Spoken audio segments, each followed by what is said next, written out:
Hey guys, just a reminder, my online course is Birth Story Academy, and you can enroll in it at birthstory.com. It's taught by me. You can be in your jammies. It's online. It's pre-recorded, and it has a ton of freebies and downloads. It's everything that you need to prepare for your hospital birth. So hope to see you in Birth Story Academy. Today's episode is with Jenna Slot. For those very loyal listeners, she was interviewed by me in 2019, published in 2020 on episode 41. So right before this episode, I have replayed that episode. So if you want to learn about her first 3 births and being diagnosed with a PFO, then listen to that episode first. And then this is the continuation. We caught up 4.5 years later and caught up on her 4th baby. Jenna is a labor and delivery nurse, and we are forever grateful for her service to parents and birthing people. And we are so excited about this episode. So, all right, let's get to it.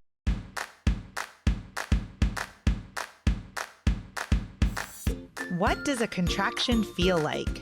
How do I know if I'm in labor? And what does a day of labor look like? Wait, is this normal?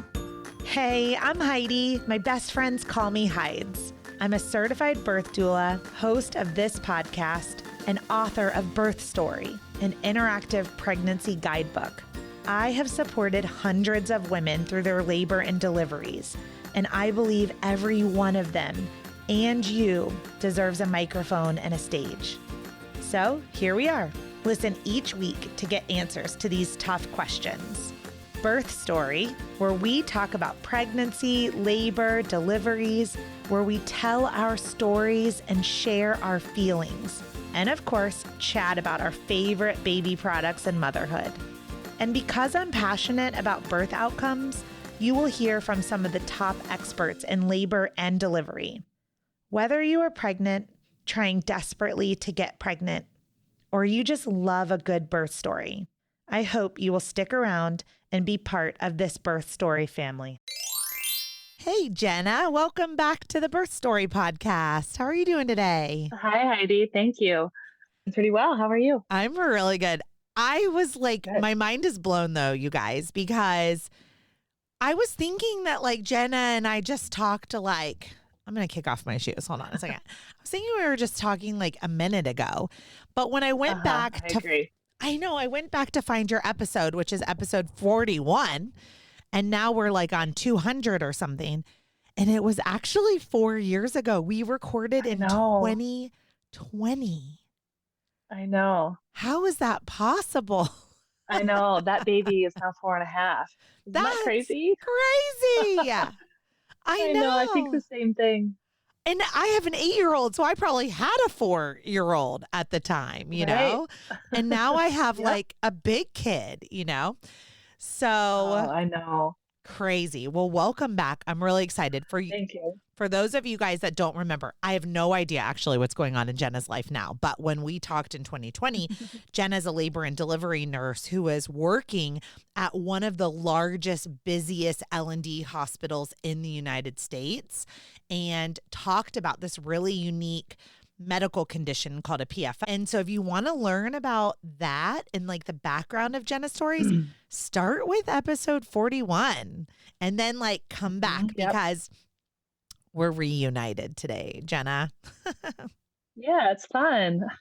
Okay, so let's start with why are we reconnecting today? Like, what has happened in the last 4 years in your life to bring you back to the podcast? Well, so last you interviewed me, that was about baby number 3. And then 2 years after him, I got pregnant again with baby number 4. And, I don't know, maybe I wouldn't have reached out to you again, except it ended up being a very interesting experience for many different reasons. So I thought I'd reach out and see if you wanted to hear about it, about baby number 4. I do. So I feel like, and my memory is like a little bit bad, but I feel like there was like maybe a little cliffhanger, right, with baby 3. Were you like gonna have surgery Oh, yes, afterwards? yes, Okay, yeah. good memory. I was like, man, we left that episode on a cliffhanger. Like, what are you going to do now? So, Yes, that's right. Because I had to decide, I had to have this hole in my heart repaired. But after I had it repaired, I had to take a drug called Plavix, which thins your blood. And there's no research on that drug with breastfeeding. So the decision was when to have the surgery because I would have to quit breastfeeding okay. because we just weren't comfortable with the possibility of the blood thinner getting to our baby. Right. Who would Which, be? you know, I mean, makes sense. right. um, yeah, so I ended up deciding to have that surgery in December of 2019. Okay. So you must have interviewed me the end of 2019 then. Probably. Which is so funny because then I interviewed you pre-COVID. Yeah. Oh, yeah. Because he was born in August of Golly. 19. Yeah. Okay. So I must have published it in 2020. And then, Yes. Yes. so 4 months after delivery, you decided to have the surgery. Okay. So let's Correct. just, right now, Yeah. the audience is like, what in the world are you guys talking about if they didn't listen to episode 41? So, Right. Okay. what is a PF? A patent foramen ovale. I think that's how you say it. It's a hole between your the two chambers of your heart, your atria, I believe. It's a pretty common congenital heart defect, actually. A lot of people don't even know they have it unless something happens like happened to me, usually a stroke. And so while I was pregnant with my third baby, I had a blood clot to my left eye, which caused me to lose a quarter of the vision in my left eye. So Okay. then while I was pregnant, the MFM team, along with the surgeon, the congenital heart surgeon, were discussing the best options for me, obviously with my input. And they highly recommended I have this hole closed. But the MFM team was like, not while she's pregnant. No way. And Yeah. I agreed. So, Okay. yep. Now, I don't believe that I knew a lot about PFOs in 2019. Ironically, something has happened in our lives between 2019 and 2024, and that is my Okay. best friend in the entire world, Amy. She is the cover of the Birth Story pregnancy guidebook and journal. Oh, yeah. Yeah. She's been Okay. Which I interviewed. have. Yep, she's been interviewed on the podcast. She had a VBAC in the car in Louisville, Kentucky. Oh, And so her episode, I don't know what episode it is, but her episode lives somewhere on this Birth Story podcast. Well, about a year ago, she was talking to her husband and she lost her speech for just a few minutes, three oh or four my. minutes. And then Yeah. it came right back. And they ended up running a million tests, neuro, cardiovascular, all that. Mhm. So she did have a little stroke, and it came from a PFO, which, like you said, is Wow. very common Hmm. congenital heart defect, but like usually nothing ever happens to anyone. So they did a Right. little like bubble test. Yeah. Which Same. They did that to me. Yep. okay. And so maybe Amy listens to this episode. I'm not sure, but I think at this moment she has not has decided to not do anything with surgery. I don't know what Oh, the okay. future holds. Yeah, I don't know what the future holds. So isn't that interesting? So I like interviewed you. I basically knew next to nothing about this. And then this very same thing happens to my best friend on the planet. Yeah. And now I'm learning a Oh, whole wow. lot about PFOs. Yeah.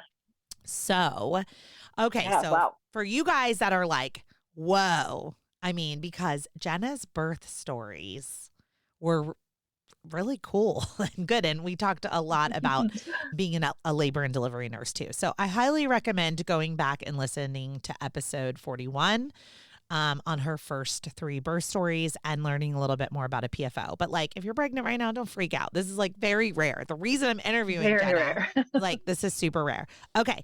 So let's pick up right there. So you go on this breastfeeding journey for 4 months and then Correct. you're Yep. like, okay, let's do the surgery. Yeah. Okay. Yep. Tell us about the surgery. How did it go? It went very well. It was a cath lab procedure, really. So just a small incision in the groin, and then they Oh, go up using a catheter to your okay. heart, and they placed a small little like closure device in my heart, basically kind of like a artificial flap that my heart tissue would grow over naturally, and then Okay. it would just be in place. Forever. So, I mean, I obviously I had anesthesia and I stayed in the hospital overnight one night, but it went perfect. It went smooth. I've had a few follow-ups obviously since then, and everything looks good. Okay. So, Now life is normal for exercise. Were you cleared to get pregnant again? yeah, yep. There was no reason I couldn't get pregnant again, especially with the PFO being closed. They weren't worried about anything similar happening again. Okay. And I had gone through two prior pregnancies not having anything happen. So it was such a fluke thing that it happened in my third pregnancy. Um, yeah, that vision, that blind spot in my left eye never went away, but I don't notice it at all anymore. My right eye has kind of taken over for that part of my vision. Yeah. And yeah, so it was no problem Okay. to get pregnant Now, again. can you do like high intensity interval training? Are there any limitations with cardiovascular workouts? Nope, nope. Okay. All right. If anything, if I was doing it before, I surely can keep doing it now. So Yeah. Okay. I'm a runner, so I run a lot. Oh, I love it. Okay, so this is Yeah, bringing like peace and hope to anyone who may receive this diagnosis yeah. or has received this diagnosis also. So, 4 years has gone by. You have another baby. Are you still a labor and delivery nurse? I am. I am. Okay. I think last we talked, well, yeah, I was in graduate school as well to become an NP Okay. at that time. And I did, so that's kind of part of this birth story number four, because I actually, our timing in getting pregnant was a little off. I had the baby and then still had 2 months to finish grad school. So I was like, had a newborn, but I did finish graduate school as an NP. Let's talk about this. So this was an unplanned pregnancy then? Yes. Okay. I was at a clinical site. I was in school and I was at like in NP school. So I was at a women's health clinic with like my preceptor, and I just couldn't stop thinking about the possibility of being pregnant. So I had a test in my bag, and I just went to the bathroom and took it. And so I found out there So it was it was positive. positive right away. Okay. Yeah, I Positive. waited a few more days, took another one, and yeah, it was very very clear. Yeah. So Well, yeah, congratulations. yeah, thanks. So like immediately, was there any talk about having to go on blood thinners or follow up with cardiology or what did that look like for Yes, prenatals? yes, immediately. So I actually at work, like that weekend, I had to work, and um, so literally, like 4 weeks pregnant. Like I had just found out, and I right away talked to one of our MFM doctors, the one who had seen me when I had the stroke in my third pregnancy. She happened to just be working that weekend and walked by the L&D desk, and so I stopped her and told her I was pregnant again. So she said immediately I'd have to be on Lovenox around 7 or 8 weeks pregnant. Okay. Um, Definitely, just with the history of that stroke and wanting to make sure we prevented anything else from happening, even though they didn't think really anything was wrong with like my blood clotting or anything, but just to be safe. Yeah, because sometimes you think Yep. the obvious culprit is a Right. PFO, but like what if that wasn't the culprit, right? It's still there's a Right. Or a small mixture of chance. factors or something. Yeah. And you had been on blood thinners before and tolerated them. Yep. So I know that going on blood thinners changes the plan, right? Because it's not like, Yes. oh, let's have an unmedicated home birth, because there's this Right. timing of like coming off blood thinners and then Yep. giving birth so you don't hemorrhage, right? Exactly. Yes. Very important. Yeah. So talk to us a little bit about your pregnancy and like maybe what was the same or what was different with your prenatal appointments post PFO besides going on Lovenox. um, so yeah, the Lovenox shots, Is once a that I day. was going to say it's once a Otherwise, day? Once a so it was day. for this pregnancy. When I had the stroke at 30 weeks pregnant with pregnancy number three, it was twice a day because they Okay. had me on a higher dose because something like had actually happened. So it was like, um, you know, post event or whatever. And this time it was more preventative. So it was a much smaller dose. So once a Okay. day. Yep. Now, is this all Um, in your belly or your arm? Where do you inject? so they say just to do it in your belly, but I found, obviously, I've given myself many, many of these shots, so I experimented a little bit. I went for like my flank, Hmm? um, and I found that that was actually the least painful spot for Lovenox for me anyway. So I went with my flank. Sure. And how is your Yeah, bruising? it would depend where I didn't figure out how to find the right spot to not bruise because some wouldn't bruise at all and others would be a huge bruise. And I don't know what the difference was. It just kind Okay. of depends, probably like, yeah, what was right under the skin there. Yeah. Now, one of the But risk factors with Lovenox is, again, internal bleeding. So, being really mhm, careful to not get in a car accident and the airbag to right. deploy, to not have a big fall. So, did Yep. you go about life as normal or did you take extra precautions in life? I probably went about life as normal. I mean, I was already pregnant, so I'm not like as active when I'm pregnant just by virtue of not feeling well. So no, I would say I didn't take any extra precaution Listen, I actually for that appreciate reason. that. Jenna, I appreciate that about you because Yeah, some okay. of us, I think like I probably would have like had a mental breakdown because I would have been afraid to get in a car with a seatbelt and an airbag. You know what I mean? So I think Yeah. this route is the healthier mental Thanks. for anyone listening. Keep living your life. You know, don't crawl into it. And if Yeah. COVID taught us anything, don't crawl into a Yeah. hole never to be seen again. Right. Yes. So now I know, like, well, we haven't even talked, so I don't really know, but like with my private doula clients, an induction would be recommended after in a Hmm. very timely matter of going off of Yes. Lovenox. Is that what you decided to do? So none of my babies were born before 39 weeks, and that was an induction. Others were born at 40 and 2 and 39 and 4. Okay. And then my induction was 39. So with this one, they felt pretty confident that I would not go into labor much earlier than that on my own. So the plan was to switch me over to heparin at 38 and a half, I think, because heparin has a much shorter half life. So if you're on heparin and you do go into labor, well, it has a shorter half life and you can reverse it. And Lovenox, not the case. So they decided if I did go into labor on my own, at least it would be something reversible. So at 38 and 5 or something like that, I switched to heparin. Okay. And then there was an induction planned for 39 and 4, I think. Yeah. Okay. So that was the plan. I was It gonna didn't go say, that way, I was gonna say when you said there was a plan for an induction at yes. 39 and 4, Yes. you did not say, and then I was induced at 39 and 4. No. Ooh, where are we going with this? Okay, so what happened? So I was at work. So let's see, my induction. I actually just read all my birth story. I always write down my birth stories. Good. So this is fresh in my memory. So my induction was planned for March 16th, 2022.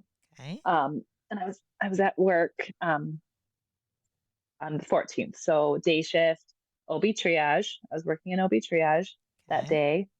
And I woke up and I felt fine, but I was contracting, but it was irregular, like every 7 to 10 minutes, but all day. It just kept doing that, like every maybe 6 to 10. But triage that day was slammed. We were so busy. We're a 16 bed triage unit because we're such a big hospital. That's Um, mind blowing to me. Like yes. our Or biggest wait, hospital sorry. here has 6. No, we have room, it goes up to room 16, but it starts at room 5. So I'm sorry, 11 bed triage unit. Listen, still 11. I was going to say, like, we Yeah. have 6, you know? So, Okay. Yeah. I Yeah. mean, when you say you work at one of the largest, busiest hospitals Mhm. in the country, you do. Yes. Yeah, we do. I think we're number 6 Yeah. in the nation. So we were busy. So at a certain point, I stopped paying attention and stopped timing my contractions because we were so busy. Our OB triage is on a different floor than our L&D unit. So like it's right on the A level, right by a door where people can come in. And then when a patient needs to be admitted, they are taken up to L&D, which is on levels 2 and 3 in our building. And usually the process is if we have a patient that needs to be admitted, we call up to our charge nurse and they'll send a nurse down to come get that patient. Well, on this particular day, it was busy in triage, but it was also super busy up on the floor and short staffed, of course. So when that happens, if you need someone to go up quickly, we have to run them up and then come back down because there's no nurse to come get them. Okay. And like, in triage, there's 3 of us RNs, and there's usually 1 or 2 midwives or NPs on staff as well, like right in triage. In case someone Kinda came in pushing, there's Yes, in case someone to someone delivers deliver. down there because Okay. it happens occasionally. Yeah. Um, as patients come in, we just rotate which nurse takes another one, and we just kind of take turns, keep it as fair as possible. Well, it just so happened that every patient, when I was up to be the nurse to take the patients, were these super active, painful, like advanced dilated patients that needed to get upstairs like now. And they all, literally 4 of them, and it was my turn every single time. So I'm running up and down pushing stretchers like at 39 and 2 weeks pregnant. Yeah, but this is so good And because it opens your mid pelvis. I'm like, it opens your mid pelvis and it helps Yes. your labor progress. Yes, I was moving a lot, obviously. Anyway, so it got to a certain point where the girls upstairs were like, Jenna, you are going to put yourself into labor, because they kept seeing me up there, which is rare when you're working in triage. You don't really see them up in L&D because they don't come up that much. And what also is weird, because we're such a big hospital, is that all of these patients were from the same group. So the same midwife who was on covering this group, I just kept working with her and talking to her about patient after patient after patient that comes in. And I mean, we have lots of groups that deliver there. So that was kind of rare that all of my patients would be hers, and they were all like ready to deliver when they walked in the door. So it was just kind of funny. And then with the 4th one that I brought up, on such a busy day, sometimes they have to pull a nurse out of triage because there's literally no nurses left. So I brought this 4th one up, and my charge nurse was like, I just need you to stay and do the delivery. We have nobody else. So I left a full triage with 2 nurses, stayed to do this delivery. My charge nurse came in to help because there was just a lot going on with that one. And the I remember whole saying time to you're her, contracting. oh yeah, yep, for sure. Okay. Did anyone, as a doula, one of the things that it's mandatory, my clients have to FaceTime me, because I can see, like, they look what I would call birthy. I don't know how to describe that if you're not a birth worker, but like people look birthy. They just kind of like, the natural opioids start kind of kicking in, and when you start having a lot of contractions, and I don't know, and sometimes it's kind of like, it seems like pregnancy brain, like on times 1,000, where like people are just kind of like, did anyone say like, Jenna, you look kind of birthy? Like you look like Well, no, going because they on?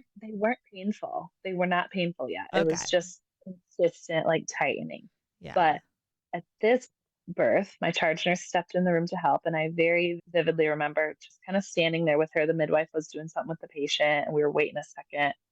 And I said to her, "Here, feel this." And I told her to touch my belly because it was a pretty decent contraction. Like my belly was hard, and she was like, "Oh," and she looked at me like, "How you doing?" So at that point, and I was like, "I'm fine. It's not painful yet." But I was like, "But I think something might be happening," because I said, "This has been happening all day." And she kind of was like, "Okay, well, you let me know if you become a patient." Yeah, exactly. Did you So ever like ask anyone to check your cervix? no, because I think only a few days prior, my OB had checked, and I, at this point, not having had like stronger contractions, I knew I was 3 centimeters already, Oh, okay. and I didn't feel the need to check it yet. Yeah. Okay. So And can you check your own cervix? I can, yes. Good for you. Okay. All right. So I can do that too. Yeah. Awesome. Okay. So this person gives birth Yep. on your shift. And then yes.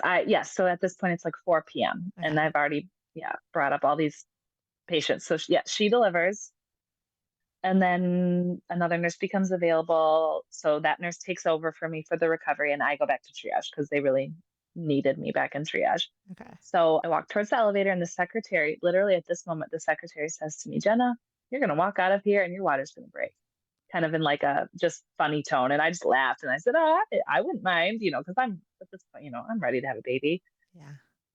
So I step on the elevator, press the button to go down back to A level, and suddenly my pants are soaked on Wow. the elevator. And I I was like, feel like she's a okay, psychic. well, okay, call me crazy because I probably am being an L&D nurse doing that job at that time. But my first thought wasn't that my water broke. My first thought was that the baby kicked my bladder and I peed Hmm. Also a because that happens. possibility. Yeah. Also, yes, that happens. And when you lose some of that bladder control when you're that pregnant. And so I just was like, well, but then I thought, well, or my water broke. I don't know. Well, anyway, I go to the locker room and change my pants and go back to triage. And I decided at first to just ignore it because triage was a hot mess and they needed my help. So I immediately walk into another patient room to see someone who hasn't been seen yet. And I start talking to her and she's talking to me, telling me what's going on. But then I can't focus anymore because I was like thinking in my head, I'm like, oh my gosh, I'm leaking. I'm leaking. My pants are getting wet. And I was worried that suddenly my pants were going to be all wet again. And so I just politely, I was like, I'm so sorry. I actually need to step out a second. I'll be right back. And so I walked out and I went right up to the desk where the midwives, at that point, there were two midwives there working. And I just said to them, okay, you guys, I think my water broke. And they just looked at me with big smiles and they were like, everyone was excited. They were like, Yeah. no way. So I told them what Oh. happened on the elevator. And then they had me, one of them just handed me an amnesia test Mhm. and was like, here, go do this to yourself. So I went and did it to myself. And sure enough, it was positive. Yeah. Yeah. Okay. Now, that morning, had you taken heparin? Yes. Okay. But it's a short half life. Right. So, okay. So I was just kind of like wondering, all right, now, do you go home or do you like call your husband to come be with you? Like, what does that Yeah. look like? Yeah. So that was the question. In fact, it, okay, we were so slammed that my initial, like, I felt weird. I didn't know what to do with myself. I was like, well, guys, I said to everyone, like the nurses, and I was like, I can keep working. I feel fine. And they were, I was like, I'll just put a pad on. I can keep working. You guys need me. That was my first thought because it had been that kind of a day. And then they were like, no, no way. My wonderful coworkers were like, no way. You are getting in a patient room, which at that point, we had one empty, 10 full and one empty. And they were like, no, Wow. just go take the last room. You're not working anymore. So I went into that room, And this is a which felt triage room or a labor where I had room? been working. Okay. No, triage It's a room. triage room. Okay. Yes. It felt so strange to suddenly go from like, I'm working hard all day, running my butt off to like, oh, now I'm just going to go sit. Now I'm a patient. Yeah. You know what I'm So, thinking though? yeah. Here's the like, I don't want to say like sickness of being a mom, but like the fatigue of being a mom. In my mind Mhm. as a mom, I'm like, that sounds way better than having to go home and take care of three kids after a long Oh, I shift. get it. No, I'm I like, understand. I get that. I think that sometimes as well. I know. So, I was like, ooh, I get to yeah. like not be at work and also not be at Mhm. home mothering, and I could just be alone in this room. Yeah. That sounds, even in labor, I Yes. was like, that sounds great. Yeah. Yeah, I know. As I had more children, every time I was in the hospital to have another one, it always felt a little bit like a break, even though I'm having a baby. I know. Hear us, you Oh, guys. Hear us. If you're in your first yes. baby, by the time you get to the next one, yes, labor feels like a It's a break. break. Yes. Oh, so I sat in there and yeah, I called my husband. But I immediately broke down and just started crying, which I didn't even know those emotions were there. But like, I just knew I'm one of those weird people who looks forward to labor. And I was excited all day that I was contracting. And Yeah. so I knew it was my last labor. And really, it was because I was like, I'm not going to see my kids again before there's another one. In my head, I just knew I'd have that one more day with them. The 15th was supposed to be that last day with my kids before the 16th induction. And I just had this huge wave of emotion sweep over me about not seeing my kids again until I bring home another one, Yeah. which I don't know. So I cried to him and I was like, I'm sorry. I don't. And he's like, why are you apologizing? fine. Your water broke. It's fine. And I don't know. I felt, it just wasn't the plan. And I am a planner. So it ended up being great. But in my brain, it was like, this wasn't how it was supposed to be. I was going to have one more day. Mhm. So, but yeah, But he said he would come. And then I called my best friend, who is also an L&D nurse, and she was going to take care of me. good. She came in especially for me. We've taken care of each other. I've done the same for her as well for Good. our last babies. So she was on her way. And I called my mom, and she was on her way. And yeah, and then I got admitted to an L&D room, and Who took care of the babies? oh, that's a good story too. So you know, going into this, thinking about my last labor and stuff, I actually forgot that I had prayed for this, but I just read my birth story, and there were four things that I kind of wanted to happen, and thought, I'll just ask God for these four things. If they don't happen, not a big deal, but I think it'd be kind of cool if they did. And what they were was that I wanted my water to break on its Okay. own, because that has never happened for me. And I wanted Cool. labor to start that way, because it's never happened for me that way. Not that it matters, but I just thought it'd be cool to have a different experience. And as my last baby, I knew it was a scheduled induction, but I also thought, well, but it'd be cool if I went into labor on my own. So that was another one. Hmm. And then the other one was that our parents had to be back from Florida, which at that very moment, that day, my in-laws were driving back from Florida, Wow. like as I was working. And my mom had flown back the day before from Florida. And another one was that I wanted to go into labor at work, because I'm an L&D nurse and I've never gone into labor at work. So again, these are all kind of things that don't maybe really matter, but like I just thought one night I would pray about it, and sure enough, all of them happened. And I just think that's kind of cool. I'm going to interject right there because Okay. since we talked last, I launched Birth Story Academy, my online course. Yeah. And one of the modules is all about the birth vision. So, like the common theme, as a labor and delivery nurse, as a doula, nothing goes according to plan. There is like, we call them birth preferences because it's Right. like Right. the second you plan for something, you're kind of setting yourself up for disappointment. But Hmm. you can pray for things, you can vision things, you can Hmm. manifest things. And so one of the modules I have is on the birth vision. And there's a whole birth vision template. And so, and I say birth vision because some people do write it as a vision, some people write it as a prayer, some people write it as like a diary entry. Yeah. But one of my favorite things to do with my doula clients in their postpartum visits is to then go back and read it and say like, okay, Yes. Very cool. what did happen? Like sometimes we're so focused on what didn't happen that we forget Hmm. like all you just said these four things did happen that you wanted Hmm. to have happen. So the Yes. in-laws, I'm imagining this, Yes. like they're like caravanning. Are they flying? Or are they driving? Well, no, they were driving, and literally, not only were they just getting back, but like when I called Travis, my husband, and then he called them, at that exact time, they were only 15 minutes from our house, straight back from Florida. They hadn't even gone to their house yet. And right when my water broke, that's how close they were. Isn't that Oh my amazing? gosh. I mean, So, it's like and it's my, designed. So who made it yeah, to you first? Travis, your mom, like Elise, your Elise, nurse, my best your best friend. friend. Yeah. Okay. So she made it to you Hmm. first. Cool.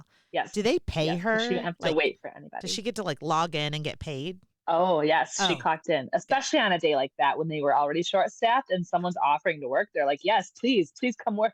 Okay, cool. So, yeah, she got to clock in. Okay, amazing. Okay, so Elise gets there first. Then who arrives next? Travis. Okay. And then at some point, But a your few mom. hours later, because he was like, trying to get the kids all settled in. And so Elise and I hung out for a couple hours Okay. before anyone else got there. So Yeah. what I know is like for everyone listening, what Jenna experienced is called I'm going to call you prom, even though you were Yes, having, yes, let's say you were having a little bit of early labor with those 7 to 10 minute apart. yes. So when they're not painful, I would call them Braxton Hicks. Okay. Yes. Oh, yes. So I would call this premature rupture. They called me prom. Yeah. They called you prom. Okay. So premature Yeah. rupture of the membranes, meaning your first like real sign of active labor is your water breaking. Now, data suggests that when you experience prom, hard active labor contractions typically begin within 6 to 8 hours of rupture on average. Some people start right away. Some people don't start for 24 hours. Some not even for 48 hours. But on average, prom, and then within about 6 hours, you're rocking and rolling. So I'm very curious because you've heard Jenna say like her water broke, but like, you know, it sounds like not much was going on right away. So at that point, the contractions continued. I would say they picked up a little bit, maybe 4 to 5 minutes apart, but still like maybe mild to moderate intensity, nothing like that stopped me from talking. Yeah. And so I took a shower and I walked around, and I had initially, you had asked if I thought about going home. Initially, I thought about going home, but my OB, I also talked to her, and with how fast my prior labors were, and I live 25 minutes from the hospital, she was like, I just think it's better if you stay there because your water's never broken first before. So that was kind of we didn't have a precedent for that, knowing like how fast is this going to go. And I agreed, like that was fine. So my husband and mom eventually got there, I think it was 7:30ish in the evening. And we were just hanging out, actually, kind of just having fun, playing music. I had written out all these birth affirmations and quotes and cards, a lot from your book, actually, and then from some other books as well. And so I was like reading through those. And then they thought, well, you just worked a whole busy day. Why don't you try to take a nap? Like, if you're not uncomfortable. And I had taken a shower and I was like, yes, you're right. I should take a nap. So Elise, she was there to work, but she stepped out. And then my mom and Travis, I think, went to get coffee or something, went to walk around the hospital. So I laid down and I think I rested a little bit, but I was just too excited. So it was hard for me to calm my brain down. But I do remember trying to rest for a while. I think I turned on Friends because it's just the greatest show of all time, in my opinion. And then I sat up and had a contraction that I literally was like, oh, this just changed. Like from one contraction to the next, like it went up a notch. And from that contraction on, they were every 3 minutes. And it was like suddenly my body was like, okay, it is on. And that was at about 10:30 p.m. So yeah, about 6 hours after my water broke. So all that makes sense to me because Yep. it's 6 hours after your water broke, but also everyone that you needed to be there was there. Subconsciously, as mothers, you know that your children were taken care of, and now they were also in bed asleep. Okay. So, like, Yeah. your body, now the sun is down, melatonin is in play. It just makes sense. And it is so real that you literally are like, nothing, nothing, nothing, nothing. And then this one contraction makes you go, okay, here we go. Yep. Let's do That's this. exactly how it happened. Yep. Yeah.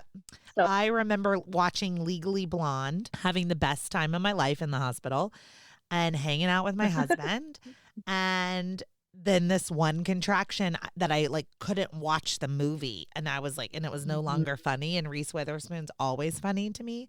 And so I was like, okay, I guess we're going to have a baby now. And that was like the last thing I really truly remember about being in the real world. Then I went into labor world. Was your plan to go unmedicated or to have an epidural this time? my plan was to go unmedicated because with baby number 3, I had gone unmedicated. Well, I'd used nitrous gas for a while and then went unmedicated towards the end. And so in my brain, I kind of thought I can do it again. I've done it once. I want to do it again. And I should be able to, no problem. I think I almost thought it would be too easy just because I did it once. And I don't know why for my first 3 deliveries, I never read labor books or really prepared, but this time I was like all into it in a different way for some reason. I read a ton of labor books and like I read your book and I wrote out all these quotes and affirmations and I just tried to be really mentally prepared for like how to get through pain mentally and all that kind of stuff. And I told my nurse about it, my husband, and they were all so supportive and so helpful. And um, it just really, it got bad real quick. He was OP, so his face was towards my belly, which makes back labor worse. And I had only had back labor with baby number one, so I knew what it felt like compared to a baby that's not turned that way with two Yeah. and three. And it is so much more painful Yeah. when you're having that back pain. Like my belly didn't even bother me compared to the pain my back was in. It was so bad. Mm-hmm. I could not even get through a contraction unless my husband was putting so much counter pressure on my tailbone. Mm-hmm. And even so, like there was a bruise on my tailbone the next day. And he's like, I'm sorry, you told me to. And I was like, Yeah. I know you had to push so hard because Yeah. I couldn't get through it otherwise. Jenna, listen, I will put my clients on their hands and knees and I literally sit on their sacrum. So I turn I around believe and it. I just sit right Yeah. down on their sacrum when the baby's OP because you have to Yeah. have this constant pressure to get Yes. through it. No? Yes. Or you have I to can have see why help. you would do that. Yeah. So it's like, Yes. or you have to get an epidural and make it go away. So Yes. So I don't know. I mean, I knew that was a possibility, but like I didn't have that with number three. So that was a factor that was different. Also, with baby number three, I had a nice morning induction where I was well rested and I had slept all night. And with this one, I had just worked all day. I was so tired. Like I didn't really get that nap that I tried to get. I felt more beat and more exhausted with this one. yeah. My nurse and friend Elise, she was amazing with every contraction. She would like, Travis would push on my back and she kind of would just get, I was sitting like leaning forward and she was sitting right there with me, talking me through each one and telling me, relax your shoulders, relax your, she went like all the way from like my head to my toes, telling me Yeah. to relax. And that actually really helped just to like listen to her say that through each contraction. So the OB had come in at about midnight and checked me, and I was about 3 to 4. So about an hour and a half after those big contractions kicked in. And she felt a 4 bag, which is like when almost like the bag didn't, I mean, my water broke, but like, I don't know. How do you? Okay. So imagine you fill up a big water balloon and you drop something in it, like that's circular, okay, like a ping pong Yep. ball or something, okay? Where the water breaks open is important, okay? So let's say you were to, in front of the ping pong ball, also known as the baby's head, you were to cut the bag of water. Okay, Mm-hmm. well, Yep. the bottom of the water balloon is cut open, you guys. Of course, all of the water is going to come out, okay? Mm-hmm. But now imagine baby who's OP kicks and breaks open the bag at the top on the other side of the head or the ping pong ball. Now we have water that's just spilling out, okay? But water is pulling, amniotic fluid is pulling Mm-hmm. on the front side of the water balloon with gravity, okay?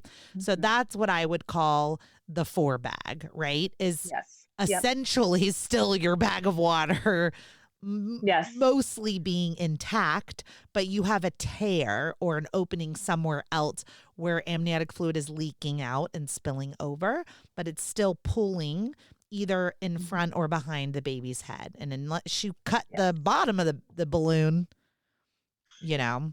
So Yep. the reason this is important is because the amniotic sac putting pressure on the cervix is less, I'm not going to say less powerful, less productive Kinda, or yes, Yeah. less productive. than a hard head putting constant Mhm. pressure on a cervix.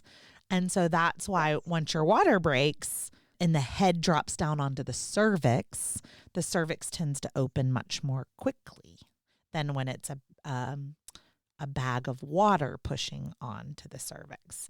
This is also true if your bag of water, if the head is so low that all of the amniotic fluid is behind the baby and the head is up against the lining of the amniotic sac, directly putting pressure. So your water could not be broken, but the head still be directly on the cervix. But sometimes, based on position, especially OP, the water comes in front of the head, and that water and amniotic sac is what's putting pressure on the cervix And then the cervix is delayed and opening. So anyway, that's how I would explain it, Jenna. So sometimes Perfect. snagging, my guess Yes. is Elise Yes. snagged the bag for, well, she can't do it probably at your Or hospital. the OB The did. OB did.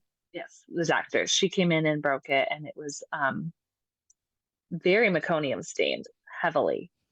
And so he must have done that between, because when my water first broke, there was not. So I don't, or yeah, it was clear.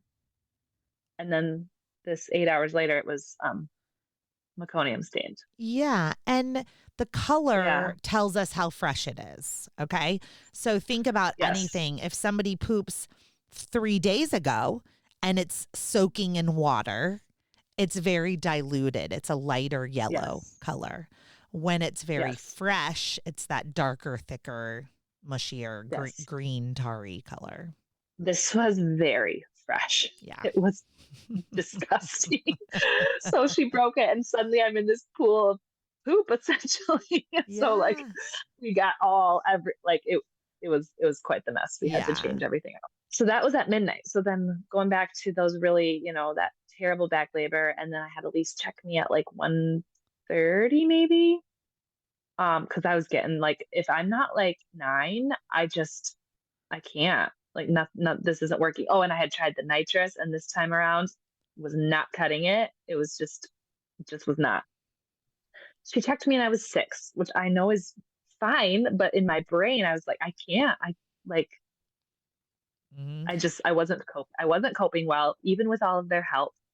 And I wasn't opposed to an epidural. So it wasn't like, Yeah. 6 is the hardest cervical check for me when my clients get a 6, because I'm like, you could go from 6 to 10 in a couple contractions, or I'm like, or we could have 12 more hours to go. We could have a long time, especially if baby's OP. It takes them a long time to rotate. Yes. So. Yes, it can. And so I asked for the epidural. This was at about 1:40 that he came in, the anesthesiologist. But mind you, once I got really, really, really painful, I didn't want to move, which is probably not the best thing. And I know as well. I was just sitting on the bed leaning forward while my husband pushed down my back and Elise sat in front of me. That's all I wanted to do. Well, I stood up to get in the right position to sit on the proper side of the bed for the epidural placement. And I kid you not, he starts doing his thing, cleaning off my bag, and I felt the rectal pressure, and I knew I was complete. I knew it because I had felt it before, and I did not say anything because I also know what us L&D nurses do to women who suddenly are complaining about rectal pressure.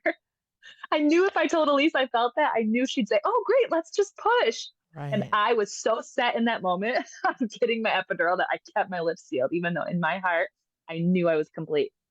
So he puts the epidural in and they get me back in position. And she checks me, and sure enough, I am complete and +2, like ready to just have this baby before the epidural. Were you even numb?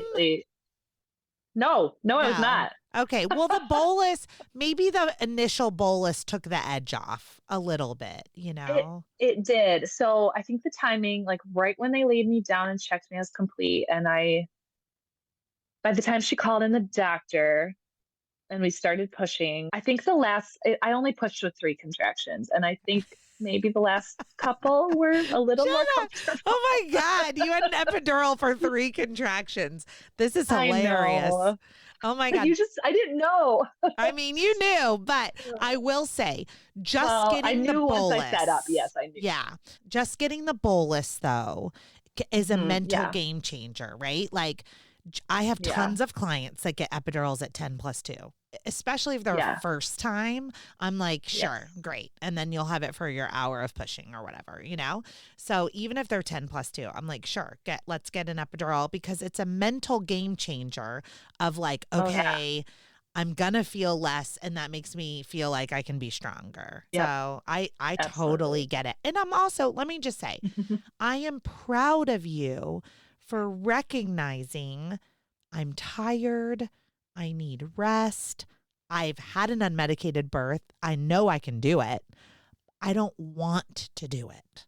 And you made a decision, you made a decision that was so truthful to Hmm. yourself and your body. So I'm proud of you for making that Thank decision. you. So, and hopefully Yes. the bolus gave you like a little relief. In hindsight, when I talked to Elise about it and we kind of talked about the whole experience, she was like, she said the same thing you did. She's like, I think you just mentally needed it. I think it helped you mentally, even if it didn't help you 'Cause- physically. And it did help a little both ways. So yeah. yeah. So 3 So contractions of yeah. pushing. Wow. Yes. Fetal She was ejection born at two. reflex or like you just wanted to push? Yeah. Yeah. Yeah. Okay. I mean, yeah, I had to push at that point for Okay. sure. Cool. He was Did born at 2:12 a.m. Oh So my gosh. Okay. yeah. So you ruptured around 4, about Yeah. 6 hours later at 10, and then you had your typical fast labor that you have at four and Yes. a half hours long. Yes. Yep. Yep. Did you get to sleep Yeah. then or no? No, not that night. It's okay. He they called the NICU to the room as we always do if there was meconium stained fluid, and he actually needed quite a bit of CPAP. They were in there treating him for like 20 minutes because he wasn't Oh, wanting to breathe on his own. okay, so let's talk to the audience about this because meconium's Yeah. normal, meconium happens, but if they swallow a lot or they inhale or like they take their Yes. first breath and they take in a whole Yeah. bunch of like meconium fluid. So was it Yeah. both in the belly and the lungs? Did he aspirate? Oh, honestly, I'm not even totally sure. Okay. In that moment, it's so you're just not Yeah. fully aware. So Yeah. I helped pull him out of me and up onto my belly. Yeah. And then, I'm just raw crying because that's what happens when you birth a baby. Yeah. And he started making some noises. And so, we're just like stimulating him. Elise suctioned out his mouth a little bit with a bulb syringe. And they, cut the cord after a little while and I pull him up on me and like he was making some noises, but it was pretty clear they weren't like good breaths. And he was Yeah. quite blue. So so the NICU was watching him and they immediately were like, we gotta take him. And they Yeah. took him. The warmers are right there next to the bedside. So I could see everything that was happening. And they have him on the warmer and they suctioned a lot of goop out of him. I'm just not sure where it came from, Yeah. but it was a lot. I could hear it and I could see the canister. And yeah. And then he just didn't quite want to breathe on his own yet. So they had CPAP for quite a while. So I was getting nervous that he'd have to go to the NICU because if they can't get him off it, then they have to take him to the NICU. Yeah. Mhm. So, but I don't know if they stayed quite a while because it was me and I worked there, or if they just 20 minutes because is a they were very long there, time. right? And so they were, at least in my memory, I just remember thinking like, oh, they're gonna take him. It's so long. They've been here for so long. But suddenly he came around and they were fine leaving him, and he Yeah. did great. So he Okay. just needs some help. Okay. So in that 20 minutes, I know that Yeah. you have to deliver your placenta and Yep. you're on heparin, and everyone's probably nervous about your bleeding. So, what was Mm-hmm. like the third stage of labor like? Delivering your placenta and your bleeding. Yeah. I don't necessarily remember all the details of it because I was so focused on him, but I know my placenta was huge. Like I was impressed with it because I've seen Yeah. a lot of placentas, Yeah. as have you. I was like, that is a gigantic placenta. Good job, body, for growing that thing. And I bled 800. So 800 milliliters. Hemorrhage. So it's more than you want, but I was asymptomatic and it slowed appropriately and my fundus was nice and firm. Good. So Did they give you they weren't worried about medicines me. like Cytotec or TXA or No, I think just a bag of Pitocin. Pitocin? Okay. And Yeah. some bundle Yeah. rubs? Yep. Yeah. Now, in the hospitals in which I serve in, anything over 500 is considered a hemorrhage. Is that the Same. same? Okay. So it would have been documented as a hemorrhage. How was your hemoglobin and your ferritin afterwards? Did you need an iron transfusion? I did not. And my No. hemoglobin was fine. Okay. And then do you Yeah. immediately stop taking heparin after Mhm. delivery? Oh, Okay. sorry. No, I switched back to Lovenox. Lovenox. 8 weeks postpartum. Well, Yeah. I was just trying to Yeah. see like the global picture of like what was going on with you while Hmm. they're, sometimes it's nice, like as a doula too, like I can stay focused on you, Jenna, because I know that the NICU team is over there taking care of the baby, you know? So that's why as a Yes. doula, my Yes. brain's like, but I need to know how you're doing. Yeah. Like, Yeah. and it's so funny. You're like, I don't even know how I was Mhm. doing, you know? Now, Yeah. with a, Yeah. I mean, I was fine. I was yeah, fine. well, with a big placenta, was this a big Mhm. baby? I mean, he was about the same size as my others, but he was 8 pounds, 2 ounces, and 22 inches long. Okay, so 22 So inches long is very long. And eight, we are very tall people. okay. I'm like, well, anything over 8 pounds at 39 weeks is a big Hmm. baby because you got to Yeah, he think was big. that's a 10-pound baby at 41 weeks. So, Yes. Yes. Yep. All of my babies were wow. right around 8 pounds and 21 to 22 inches long. Okay. So, Now, you yeah. had to cut off your breastfeeding journey at 4 months because Yes. of a lot of things, but mostly because you were going in for heart surgery. So, what was your feeding journey like this time? So very different. Okay. So all of my first three babies were good nursers. Okay. Good. I mean, it took a while with the first because it's a learning curve, but the other three were great nursers, did fine. So with this one, I never even thought for a second that that would not be the case because I know what I'm doing and I can get him to do it and it's going to be fine. Well, I latched him right away and he did fine, I thought, but it got to a point where he would kind of latch and suck a little and then just fall asleep. And like, I thought, okay, he's just gonna sleep. It's fine. I'll just keep trying. No big deal. And I did. And when the lactation consultant came in the next day, she kind of like helped me make sure he was latched correctly. And she said that his latch looked good. Just make sure, that his bottom lip kept sneaking up. So we kept working on that to make sure his lips were in the correct spot. Um, I still carry some guilt about this because as a mother, I am an experienced mother. It's my fourth baby. I kind of don't know how I missed it, but we came home a few days later, 2 days later, 3 days later, was when I started to think, he is not peeing very much and he is sleeping a lot.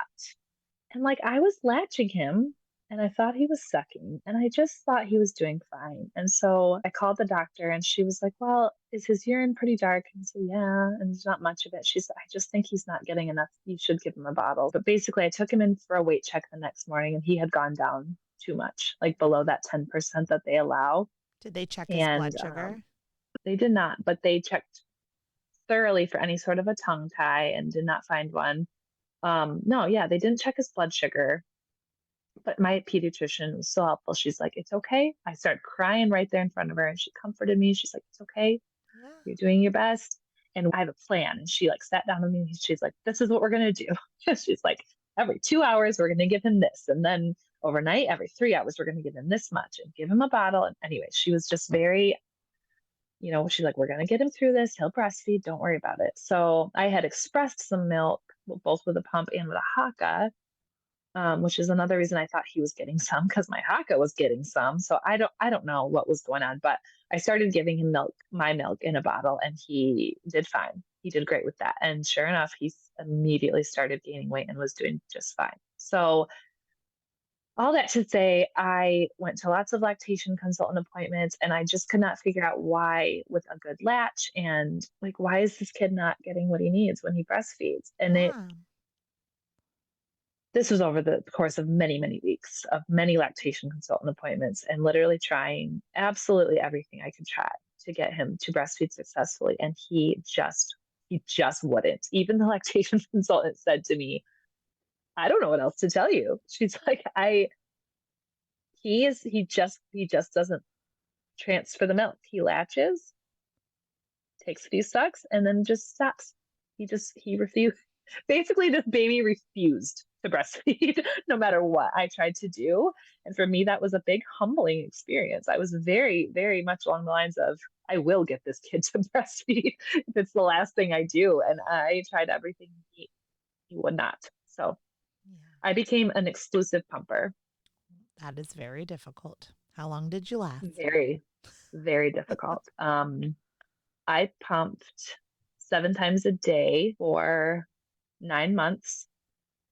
And then after that, I slowly, over the course of 2 more months, I weaned from 7 to 6 to 5 to Good. 4. Like I weaned myself slowly so it wouldn't be uncomfortable. And so I would still get some milk. And so, yeah, until he was 11 months old, I was still pumping at least once a day.